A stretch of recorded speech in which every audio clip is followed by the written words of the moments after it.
Allez, une petite question de runner, ça fait longtemps. Envie de secouer le lien pour avoir du changement. T'es pas prête pour les boulets rouges que je vais envoyer, meuf. Euh...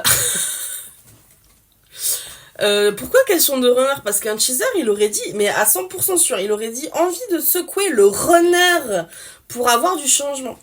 Ça, c'est très intéressant, cette question, qui n'est pas une question d'ailleurs, parce que ça montre de façon très nette la dichotomie qu'il y a entre cheeser et runner. Le cheeser, il va toujours considérer qu'il a une part d'action dedans, c'est-à-dire qu'il peut générer quelque chose.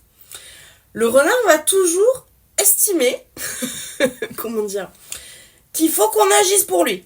Concrètement, voilà. Envie de secouer le lien pour avoir du changement. C'est-à-dire que tu as envie de prendre l'énergie de faire ça, là, comme ça, pour que le chaser derrière agisse différemment et que du coup, tu puisses dire oui ou non. Un peu tarabiscoté, quoi. C'est-à-dire, pourquoi faire simple quand on peut faire compliqué?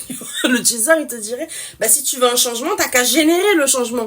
C'est pour ça qu'il y a beaucoup de chasers, par exemple, qui se percent le crâne avec l'idée de comment je peux essayer de communiquer mieux avec mon runner. Ok, on n'arrive pas à se comprendre, on n'arrive pas à trouver le terrain commun qui va avoir une communication fluide.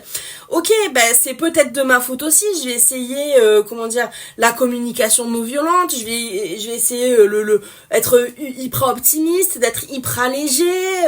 Je fais faire attention à pas utiliser des mots comme il faut, tu dois, machin, tu vois. Mais le chien va se péter le crâne comme ça. Le renard, en général, il va toujours essayer de se conserver une porte de sortie. Et c'est-à-dire que tu vas secouer le lien, à savoir quelque chose d'hyper abstrait, pour que quelqu'un agisse, le chaser, agisse différemment en face, à savoir la partie concrète, et que du coup, le concret soit inexorablement la responsabilité du chaser pour que quand ou si le chaser décide d'utiliser sa capacité d'action dans le concret, toi, tu conserves inexorablement le choix de dire oui ou non. C'est-à-dire, oui, mais si c'est à l'instant T, quand ça y est, j'ai secoué le lien, ça a marché, le chaser change d'attitude, il revient vers moi, il rentre en action par rapport à moi. Mais moi, si je panique, je pourrais toujours dire non. Et je pourrais toujours dire, ah mais moi, j'ai rien fait.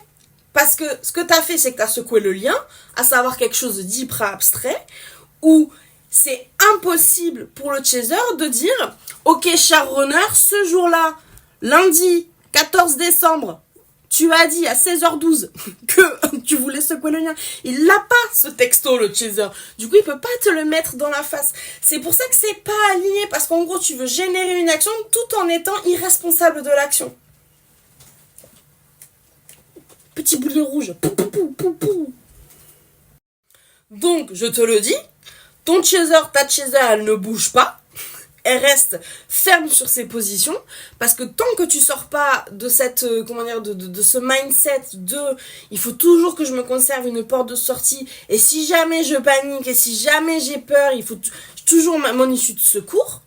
Ça, le chaser, ça ne l'intéresse pas. Prends un risque.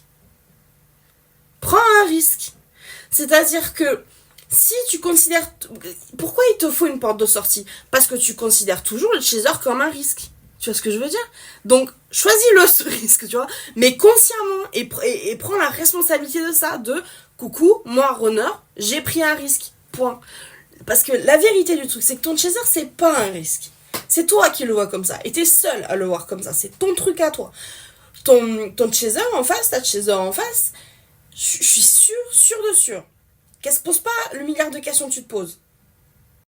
Parce qu'on se connaît bien, je sais qu'en face, t'as une chaser, toi, et qui est très ancrée dans ses positions et qui n'a pas envie d'en changer, à savoir, la personne a refait sa vie et elle voit pas pourquoi elle devrait tout envoyer valdinguer pour toi. Mais c'est logique, sa façon de percevoir les choses.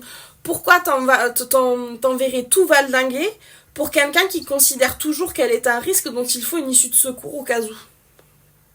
Ça met sur les épaules du chaser une responsabilité déjà qui est pas la sienne, et pendant le parcours, ton chaser, ta chaser, elle a déjà subi beaucoup de responsabilités sur ses épaules. Elle a enfin réussi à se l'enlever, c'est pas pour se la remettre, tu vois.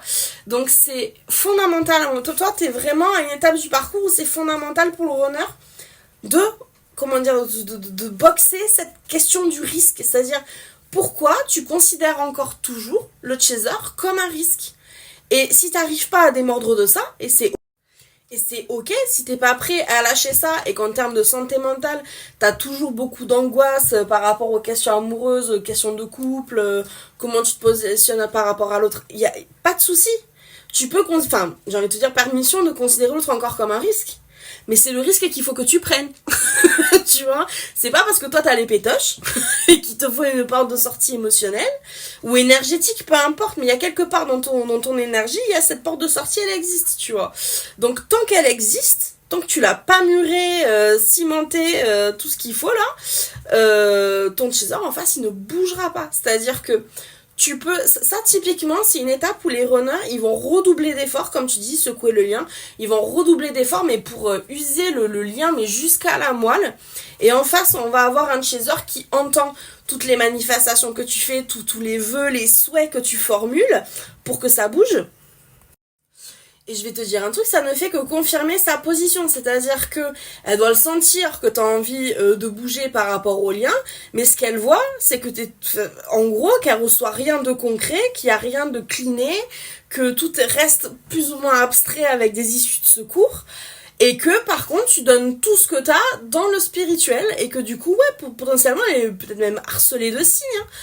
Mais je te le promets parce que moi je le ressens comme ça aussi, que quand t'es harcelé de signes comme ça et que t'arrives en fin de parcours parce que vous êtes en fin de parcours, les signes concrètement, mais tu t'en fais mais de la dentelle, une belle petite nuisette en dentelle, t'en as rien à battre, oh putain, t'as complètement dépassé le oh mon dieu c'est un signe, il faut que je l'écoute, etc. Enfin il y a même un truc de ah non, flemme, flemme. Soit il se passe quelque chose et c'est extra concret, soit je m'en tape. Je m'en tape.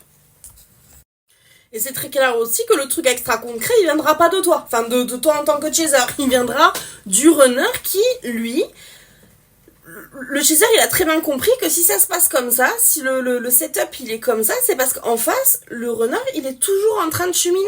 Il est toujours en train d'essayer de se dépatouiller avec des questions de sécurité émotionnelle, de risque, il faut qu'on me la tienne parce que j'ai peur, parce que je suis encore dépendante, parce que il y a tout un tas de milliards de raisons qui s'additionnent. Le truc, c'est que le chaser, c'est plus son rôle à un moment donné de prendre ça, il l'a assez fait. Le truc, c'est que c'est pas un job qu'on ne veut pas prendre. C'est un job qu'on a déjà fait. Et qui n'a pas payé. Du tout. Zéro. Du coup, pourquoi on le reprendrait à nouveau? Parce qu'on n'est pas débiles. Vous, les runners, vos chasers, assumez, ils sont pas débiles. Donc, pourquoi on irait refaire un truc qu'on sait, foireux, parce que peut-être que vous voulez le faire maintenant. Mais c'est un peu la même énergie que tu donnes un goûter à ton gosse. Non, je veux pas la banane. Bon, bah tu l'arranges et on repart. Mais en fait, j'avais envie d'une banane. Tu vois? Donc ta chaser, elle attend patiemment, comment dire, que tu sois solide sur ton fier destrier de dire j'ai envie de manger une banane. Et je vais la chercher moi-même dans le frigo. Oh. C'est ça l'énergie qu'on recherche, voilà. Et en général, quand t'es supra chaude pour t'aligner sur ce que t'as envie de manger ou goûter, ça te fait plus peur de rentrer en concret et de lâcher les issues de secours, voilà.